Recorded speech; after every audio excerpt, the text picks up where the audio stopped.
यह बात ध्यान देने वाली है कि हमारी सरकार ने कई पड़ोसी देशों से धार्मिक उत्पीड़न से बचने के लिए वर्ष 2024 तक भारत आए अल्पसंख्यक समुदायों के सदस्यों को बिना पासपोर्ट के भारत में रहने की अनुमति दी है। आज मैं कह सकता हूं कि हमारे पड़ोसी देशों के इन भाइयों और बहनों का सम्मान से ही जीने का अधिकार भारत में मिल रहा है और इस अधिकार को दुनिया की कोई ताकत छीन नहीं सकती।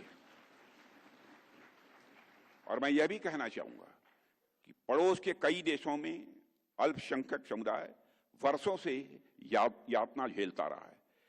उनके घर जलाए गए, उनके बच्चों को मारा गया, बेटियों के साथ जुल्म अत्याचार किए गए, लोगों का जबरन धर्म परिवर्तन कराया गया।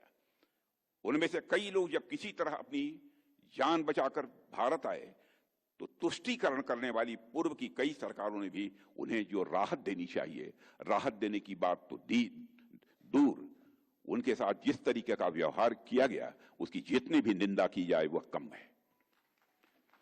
एक खास समुदाय के वोट बैंक को केवल खुश करने के लिए उन्हें अपना अपमानित किया गया, जलालत उन्हें झेलनी पड़ी।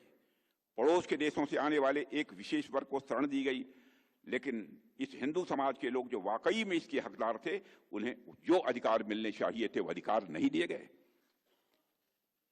उनके कष्ट को जो समझा जाना चाहिए था, जिस संवेदना के साथ समझा जाना चाहिए था, वो नहीं समझा गया।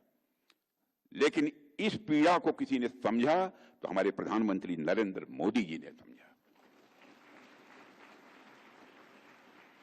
हमने उस पीड़ा को समझा, उस दर्द को महसूस किया और हमारी सरकार ने कानून बनाकर मेरे साथियों यह सुनिश्चित किया कि हम उनके घाव पर मलहम लगाएंगे और हमने उस घाव को भरने का काम किया है जो घाव हमारे बहनों भाइयों को कष्ट दे रहा था, पीड़ा पहुंचा रहा था। इसलिए हम नागरिकता संशोधन विधेयक लेकर आए। अगर मैं सिंधी समाज की बात करूं यहां पर, तो सिंधी लोग सिंधु घाटी सभ्यता के वंशज हैं, जिसे इतिहासकार आज विश्व की सबसे प्राचीन सभ्यताओं में से एक मानते हैं।